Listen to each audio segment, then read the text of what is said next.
Hey, what's up guys? It's Jess. Welcome back to my channel, and in today's video I have another surprising life update, and I'm going to be talking all about how I was able to get my first house at 20 years old. In this video, I'm going to cover why I decided to purchase my first property, how I was able to afford it as a college student, and then give you all an inside scoop as to what that process looked like. I'm not gonna go into super extreme detail because trust me, it is a lot, but I'm gonna do my best to explain it as much as I can. And if y'all have any questions, of course, feel free to leave that in the comment section down below and I will do my best to answer those as well. So first, I'm gonna be talking about the why. Why I decided to buy a property, why I decided to do it at 20 years old in the middle of the school year. The reason why I wanted to buy my own place is because I've reasoned to myself that renting is truly a waste of money. Depending on the situation, you might be roughly paying what your mortgage would cost you anyway. And after your lease is over, you don't get that property afterwards. It's not truly yours. It just never really felt like a home to me whenever I was renting. And with buying, there comes just that huge extra level of responsibility, which is what I actually thrive on. I love having responsibilities. I love being productive. And so being able to have that home and being like, this is my duty to make sure that I can pay my mortgage on time, that I take care of this place, it was what I think I needed. Also with roommate situations that I've had in the past, so I've lived at my Illinois home for a majority of my childhood and throughout high school, and then when I moved to Washington, I roomed with my first ever roommate in the campus dorms. Looking back, it wasn't the worst thing in the world, but when I was living there, I was not happy. I was not enjoying my living experience. I feel like that was partially due to the immaturity I had during my freshman year of college. I feel like if I was roommates with this person now, we would be on much better terms and be a lot closer friends. But we just didn't really mesh well. And that's the thing with roommates, especially if they're kind of random. You don't really know how it's gonna be if you live together. But yeah, nothing against her. I think we just had different personalities and different things we like to do. And then that gets into my next living situation. Well, there was sophomore year where I had to live back at home due to the pandemic. But the following year, this year, I lived with a few friends that I met my freshman year. And I don't know, I think by being roommates, it kind of, it can either help your relationship as friends or hurt. And I think that we are just so much better at being friends than we are at being roommates, at least from my experience that I had. Again, nothing against my roommates at all. I love all of them. So I think it really just came down to what was going to be the best space for me to be happy and to be productive, and especially with the mental health state that I have been in over the last year, I think I just needed a new place and a fresh start. Also, by living in a shared space, you have a lot less flexibility in terms of what like living spaces look like and the rest of the home looks like outside of just your room. Of course, you can share your input here and there, but as what I would call an extreme minimalist, I had like some like mental issues being in cluttered spaces. It was just very overwhelming for me. I never liked being in the living room or the kitchen. I always went back to my room. Another reason why I got my own place was that I could experience living with my current boyfriend, Kane, alone and seeing what that is like for us and our relationship. Okay, future Jess here. As I'm editing this video, I may or may not have accidentally deleted the clip in between these two. My bad. Anyway, I'm basically going to be talking about the criteria, if I can even flipping speak, okay, criteria that I followed for when I was choosing my first home and how that changed as we kept touring houses. So one of the biggest things was location. So at the time, I thought I was still gonna go to UW, so I wanted a place that was close to there, but regardless of me, Kane is still a student at UW. So we both wanted a place that was close to campus, but not so close that we were in the U District, because y'all already know how I feel about the U District. It needs some work. It needs a lot of love. That's what it needs. It needs love and support in order to thrive and be the best community that it can be. Because right now it is suffering and I hate to see it looking like that. So we just gotta give it some love, some light, some change. But I just knew that given its current situation, and you know, it's not safe. It's not safe being there. I never felt safe living there. When I lived at my old place, there's people getting robbed across the street, down the stairs. I just never felt safe being there or even walking out at night. So that was one of the biggest things, was getting out of that unsafe environment and going somewhere where I could feel safe and secure. So that was one thing, but another thing we looked at was the ease of public transportation, because Kane has a car, but when he has a different schedule than mine and I have to go out and work my jobs, I have to think, okay, how am I gonna use the bus? How am I gonna use the light rail? What's gonna be the fastest, best way to get there? So we wanted to pick a place where I could easily use the public transportation system. The last main thing we were looking at was the ability for Kane and I to have 2 separate spaces. And that was honestly the most difficult criteria to fill, because given our budget, we weren't able to get anything greater than a 1-bedroom. So Kane and I do have a 1-bedroom right now, but we saw potential in our current place to make our spaces separate, and I will show you how we did that once I show y'all a house tour.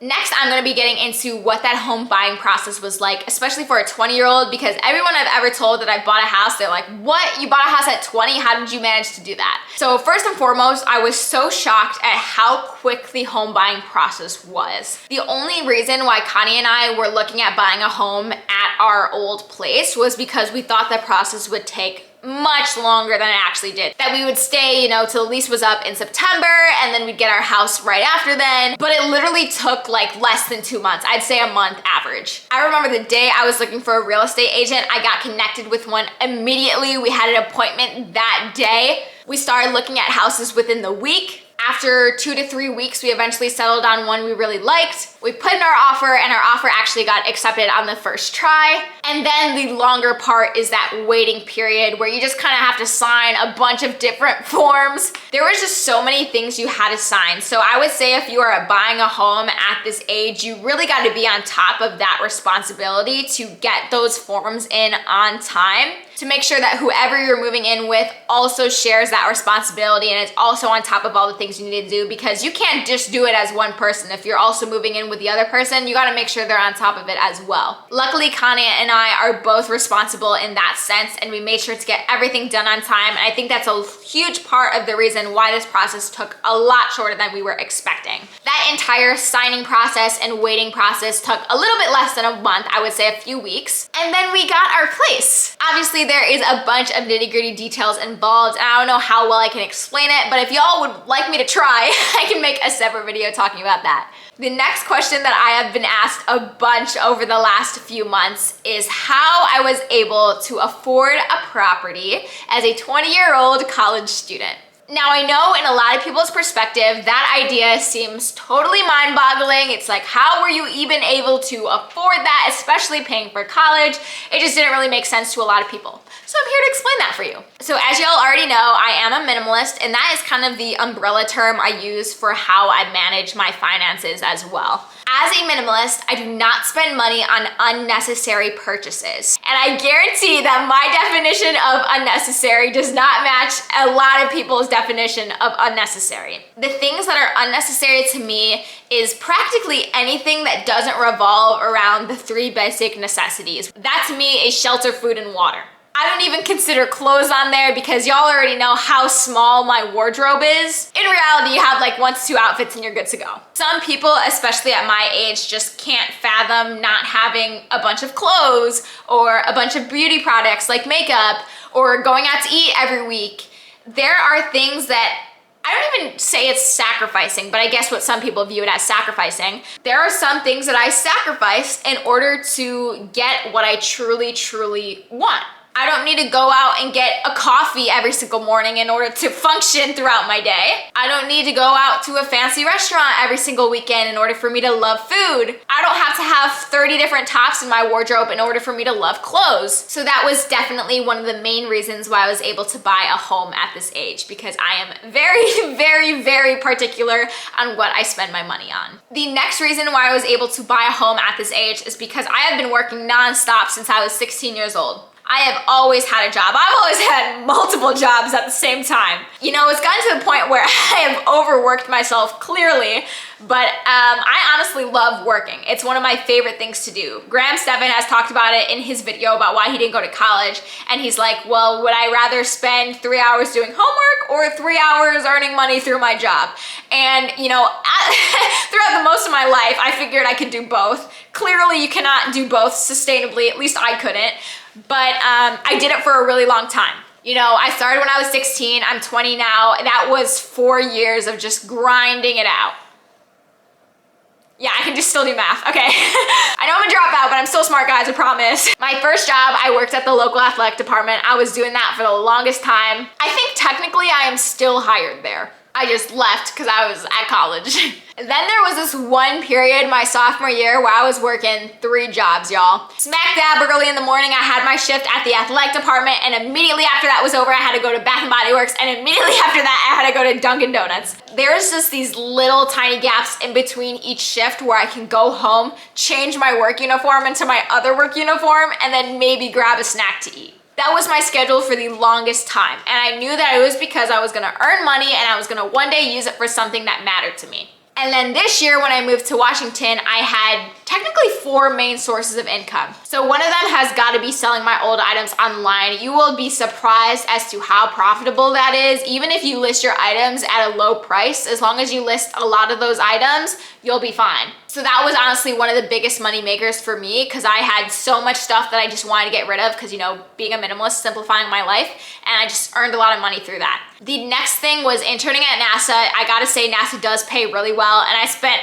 way too many hours doing that this year. I thought it was only gonna be from October to December, but my mentor kept extending it and I'm still doing it now. So that is honestly another one of my biggest sources of income. The next thing that I do is Rover, and if y'all don't know what that is, it's basically a pet care service. So let's say you're going on vacation and you need someone to feed your cat while you're gone, or you have a long shift at work and you need someone to take your dog for a walk. That's really what Rover is for people who just need that help taking care of their animals while they're away. The main reason why I signed up for Rover is so I can be with animals because they have a huge positive effect on my mental health. I absolutely love taking care of them. I love playing with them, but it also helped that it was a job and it was another source of income for me as well. And the last one is working as a group fitness instructor and personal trainer at Emerald City Boxing Gym. So that is a summary of all of the sources of income that I've had since I started working and what I currently do now. And because I worked so much, like to the point where it was no longer sustainable, clearly,